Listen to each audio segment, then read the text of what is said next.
Hello everyone and welcome to Fat 50 and Running a Marathon, a channel dedicated to health, diet, fitness, and goal achievement. I'm your humble host Topher, and I hope you'll give this video a thumbs up, subscribe to the channel, and most importantly share your thoughts, opinions, and relatable stories in the comments section. This is the Thick or Thin Thursday video for the 2nd of January 2025.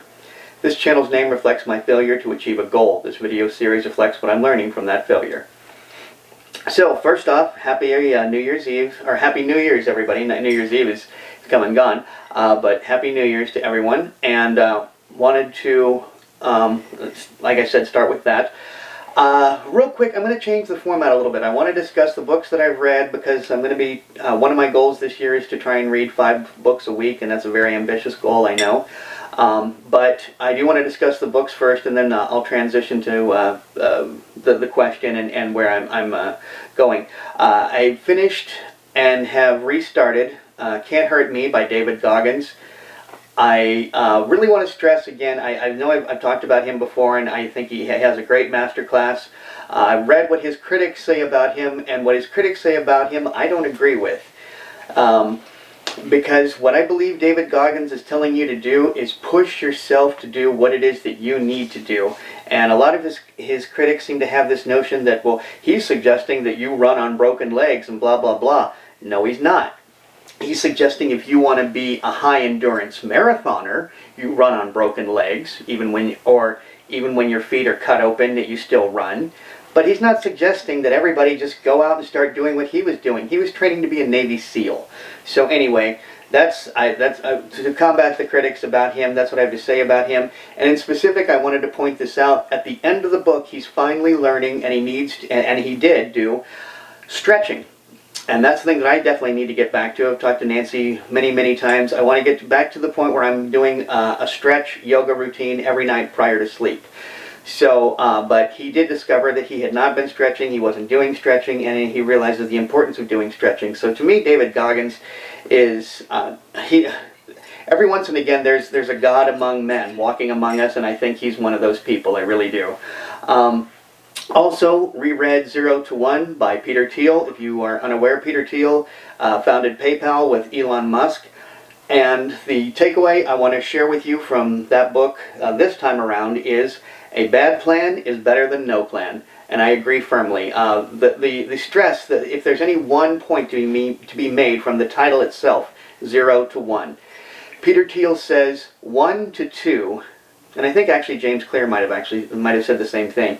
But 1 to 2 is doubling. There's no doubt about that. Anybody knows that.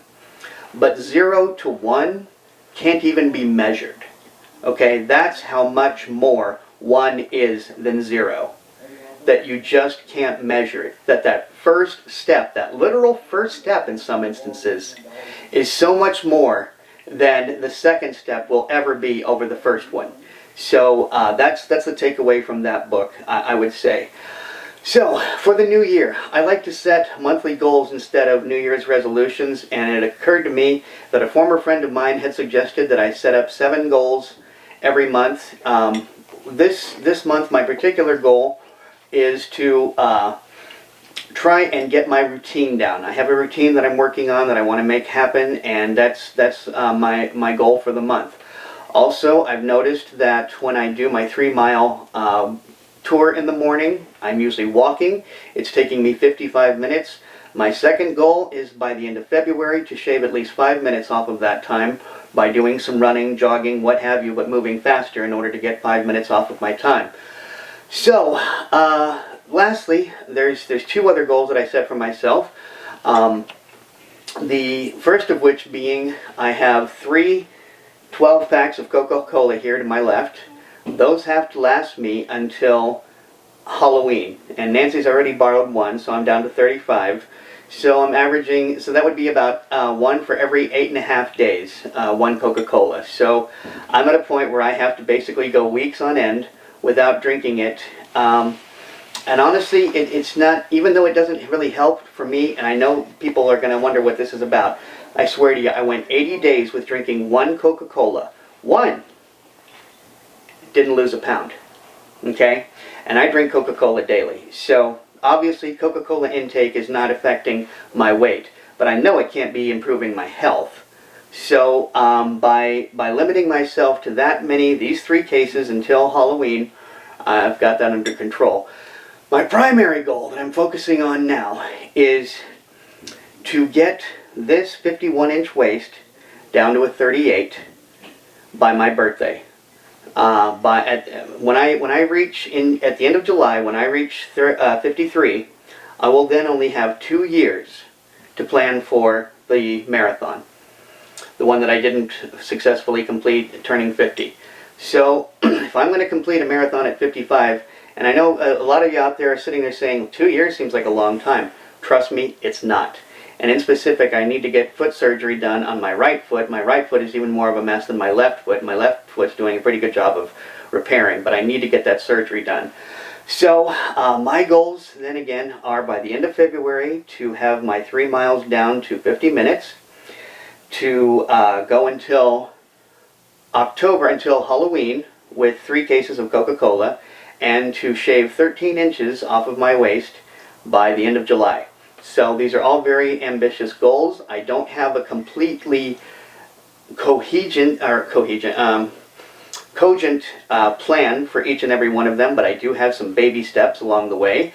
And on Monday in specific is when, this coming Monday is when I anticipate going into full force with, I'm going to be trying a different belly fat losing exercise. There are exercises specifically designed for losing belly fat. I'm going to try each and every one of those every week until I find one that I think did exceptionally well or I find particularly helpful for myself, and then that's what I'm going to stick with. But that is the plan. Every week for a while to just try a new exercise and maybe even do a combination of a couple of them. So I'm going after getting rid of the belly fat because trying to lose weight for me is almost impossible. But I have noticed that I've been losing the love handles and I've been losing the belly fat that's in front. So if I go after that instead of what the scale reads, I think I'll have more success. And Nancy measured me and I'm at 51 inches across the waist, despite the fact that these pants are 46s and they're getting big on me. So anyway, there you have it. That's how nature works. It's not mine to ask. So until next time, I thank you for watching. Oh wait, you know what? I almost forgot. I do have a question this week for you. The question this week is, have you set any long-term goals for yourself this year? And I say goals rather than resolutions. Resolutions have a notoriously high rate of failing. People across the board, race, religion, gender, education, none of those things matter. Huge, huge numbers. Fewer than 90% of all resolutions even make it past January. Okay, think about that.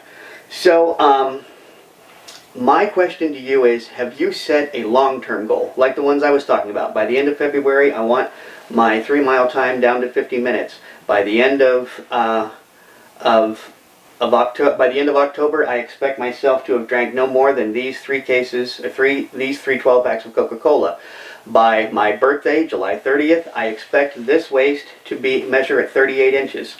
So these are long-term goals. Have you set any sort of long-term goals? Goals that you could accomplish prior to, but at the same time can't. So that's what I'm asking. Have you got any long-term goals for 2025? And now I'm ready to close out, and let me again say thank you for watching. And remember, only by taking care of ourselves first are we capable of taking care of others. Topher.